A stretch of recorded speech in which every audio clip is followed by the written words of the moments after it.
This episode of Mafdominus at the Theater, I'm going off to watch Alien Romulus, and I'm bringing along this guy. He's the Mantis alien. It's a remake of a Kenner toy from the 1990s, I believe, and NECA remade this into like a fully articulated action figure that's well detailed. So yeah, I'm bringing this guy along because, well, I had him since 2016, so yeah, sentimental purposes. Look at this. This is at my theater. It's an alien, just like this.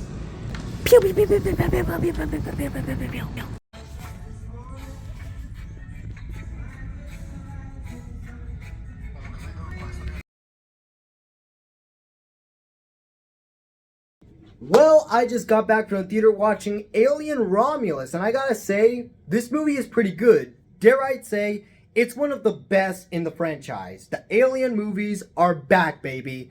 Now, before I begin this review, I gotta give a little bit of backstory, because the Alien franchise has a lot of sentimentality towards me. It's one of my favorite franchises ever, so I have a lot of sentimental stuff about it. Because it all started when I was just 4 years old when I saw Alien vs. Predator Requiem on DVD.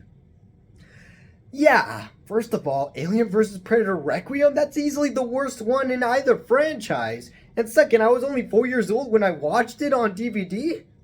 What were my parents thinking? Well, to be fair, the movie was pretty dark. That's one of the things that were criticized about it, is that it was too dark to see anything, so I couldn't have been traumatized about it. And now that I think about it, the Alien franchise never really traumatized or scared me, because I always thought the Xenomorph was a pretty cool alien creature. So obviously, little kid me was really excited to see a Xenomorph because I thought it was just cool, not really scary. But yeah, the point is, it's a little weird how I got into this franchise. But hey, either way, I got into it. Ever since that day, I absolutely loved this franchise. You know, the guns, the world building, the Xenomorph itself, how cool of a creature it is. And Ripley, one of the most badass female characters ever made, Weyland-Yutani, the company that you just love to hate for how stupidly evil they are. There's just a lot of things to love about this franchise. And yes, I don't like Alien vs. Predator Requiem. I understand it's one of the worst movies ever made, but I kind of have to thank it. At least I'll be a little bit appreciated towards it because it got me into it in the first place, alright? Suffice to say, I'm a huge fan. I got into the movies, the rest of the older movies, the comic books, lots of the video games like Alien Isolation, that Alien vs. Predator video game for the 360. In fact, I started collecting these when I was a teenager, these NECA Alien action figures.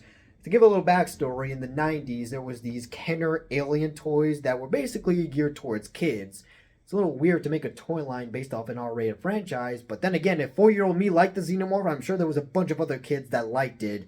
So they made these weird alien hybridized toys for the kids to play, and years later, a company called NECA made remakes of these figures into these super articulated, well-detailed action figures. This is the Gorilla Xenomorph, and this guy is actually pretty rare. You can go for a lot nowadays. So, yeah. I also have the Mantis alien, which you guys saw earlier, because I brought it into the theater, because obviously there were a bunch of fans bringing in their merchandise and all the things to celebrate the Alien Romulus premiere, as well as a snake Xenomorph. It's pretty scary. These guys are pretty terrifying. And of course, here's some quadrupedals. I got the Rhinoceros Xenomorph and the Panther Xenomorph. There were a lot of alien animal hybrid creatures that they had, and they all had pretty cool designs.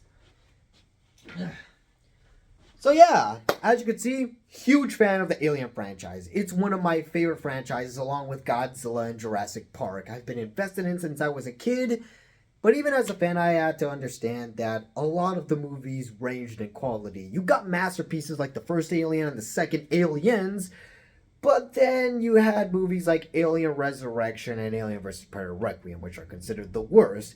Some have much more mixed reception. Like Alien 3 is hated by a lot of people, but it has its defenders, and I'm one of the few people who actually like Alien 3, especially the assembly cut. It's kind of like the Zack Snyder's Justice League, but for aliens, because it added so much things that were cut from the theatrical release. And the prequels, Prometheus and Alien Covenant, those also kind of have a mixed reception. You know, a lot of people appreciate the filmmaking techniques, the philosophical questions and all that, but they just didn't like how the characters made a bunch of stupid decisions in that. So, yeah, let's just say Prometheus Alien Covenant, pretty divisive films. Either way, the franchise has this reputation. Some of it is good, some of it is bad, but people tend to be hesitant on it because of a lot of the bad stuff. What was once considered a Oscar-winning high masterpiece class of movies is now often seen as just another sci-fi franchise. So when Alien Romulus was announced, a lot of people were very hesitant for this movie because they didn't know if it was going to be good or bad. It's been 7 years since Alien Covenant, and it got me scared that we would never get another installment because Alien Covenant kind of killed the franchise for 7 years. But then around March 2022, director Fede Alvarez, who made that awesome Don't Breathe movie, wrote a treatment for Alien Romulus, and Disney greenlighted it, and now we're here. A lot of people were very hesitant. They were very cautiously optimistic for this film. But as the trailers and clips started popping up, a lot of people were getting really excited. And now look where we are. This movie's actually pretty good. What I like about Alien Romulus is that it takes the roots of what made that first movie really great back to it. It takes it back to that horror root.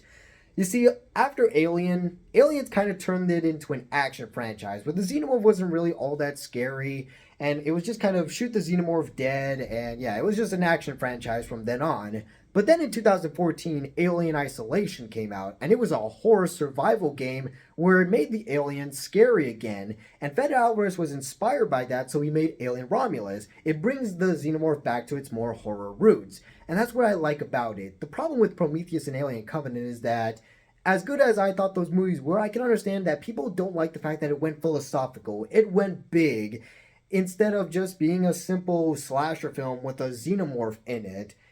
Because in Prometheus Alien Covenant, they tried to answer the question of the meaning of life, who created us, and stuff like that, when most people just wanted a slasher film set in space. So Alien Romulus brings that back to a much more grounded, simple story. And because of that, it allows the characters to be developed more. You get to learn their names. You understand their motivations. You understand why they are doing this. The plot of the movie is quite simple. It's about the main character, Rain, and her brother synthetic, Andy, who's a little bit of a malfunctioning synthetic, as they try to escape the mining colony owned by Weyland-Yutani. Of course, that evil company that forces its workers to work in this very toxic environment that kills a lot of the workers. So they have to escape this planet because obviously it's miserable living there, along with another group of stealing cryopods in this floating station in orbit. But of course, there's one problem. There's aliens on the station. It has a very simple plot, but it doesn't need to be overcomplicated like Prometheus Alien Covenant trying to answer the mysteries of life.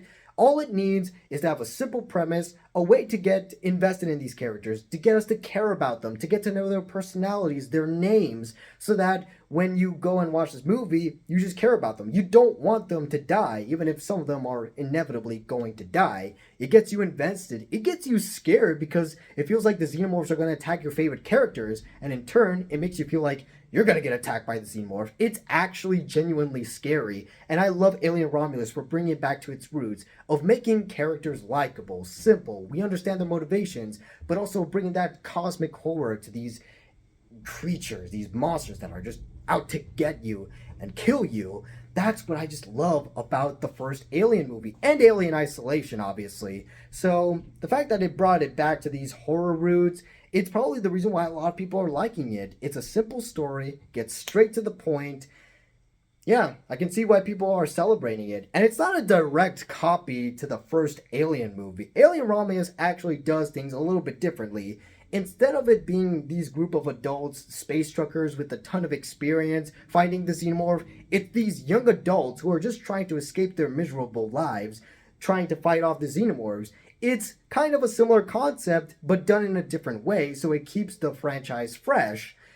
And it does a lot more than just making a simple plot. It expands on the lore. Now, I'm going to be getting into some spoilers, so skip to this timestamp if you want to skip the spoilers.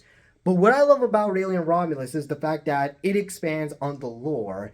You see, it doesn't just bring back the alien, it also kind of explains how the alien functions. The black goo from Prometheus and Alien Covenant makes a return. It turns out it's what the aliens are made out of, And it's revealed that the company doesn't just want to turn the alien into a bioweapon, it also wants to harvest it, take its life force, to make humans biologically immortal, just as Peter Whalen wanted to all those years ago on the Edge of Prometheus.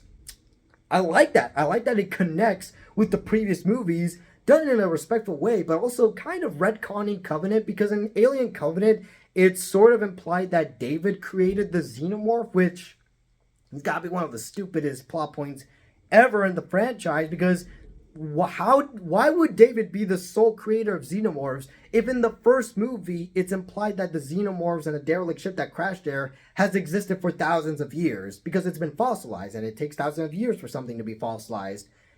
I don't know, man. It never made sense. But thankfully, Alien Romulus retcons it so that it implies that the Black Goo has always existed, and David was not the sole creator of the xenomorphs.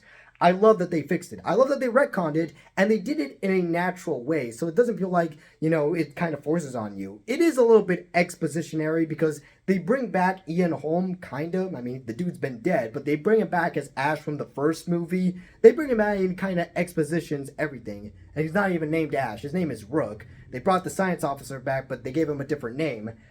The point is, he expositions everything, he explains everything, but does it in a way that feels natural. It feels natural in the story. It doesn't feel like it's just there to just kind of retcon everything. It still tells a really good story while explaining a little bit of the backstory and expands on the lore. I love it.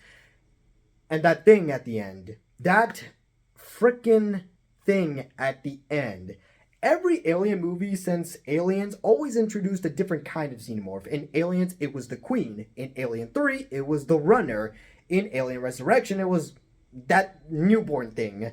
Even Alien vs. Predator introduces the Pred-Alien. Prometheus has that weird Deacon, and Covenant has the Neomorph. In this movie, they introduced this weird engineer-human-alien hybrid thing, and I gotta say, that thing's creepy. And the fact that the way it was born is even more disgusting and creepy. I was actually scared and squirming in my seat because I saw that this woman was giving birth, blood spooting out of her pussy, coming out this weird monstrous abomination. It was scary, it was terrifying, and it was disgusting for all the right reasons.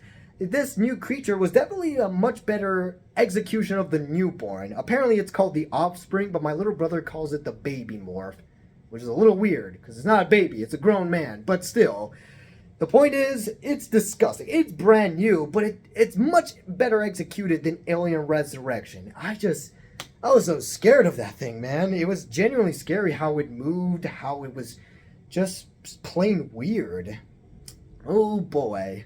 Alien Romulus is a return to form. It brings back the horror elements while still doing something new, giving us characters that we can fall in love with and root for, while at the same time feeling scared, feeling frightened, and expanding on the lore of the franchise. I love Alien Romulus for getting all of this right. Hopefully we get more good movies just like Alien Romulus.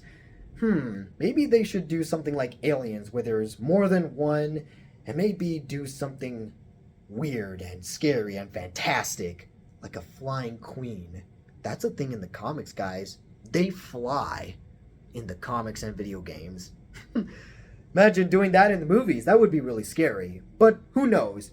At least Alien Romulus was a pretty good movie. It was a nice return to the horror roots of the franchise. And if I were to give it a rating, I'd give it close to a 9 out of 10, 8.9 out of 10. It's a really close 9. There are a few things that kind of bugged me. First of all, it's not as slow paced as the first movie.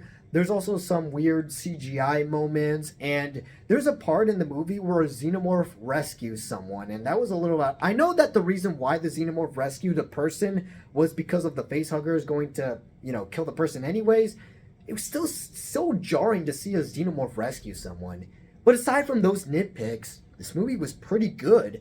Dare I say, it's just as good as the first two Alien movies. I'm really happy because, Alien franchise, one of my favorites. We get another good installment, win-win. But what do you guys think? Let me know in the comment section down below. Like and subscribe and all that YouTube stuff, and I'll see you on the next one. Peace out.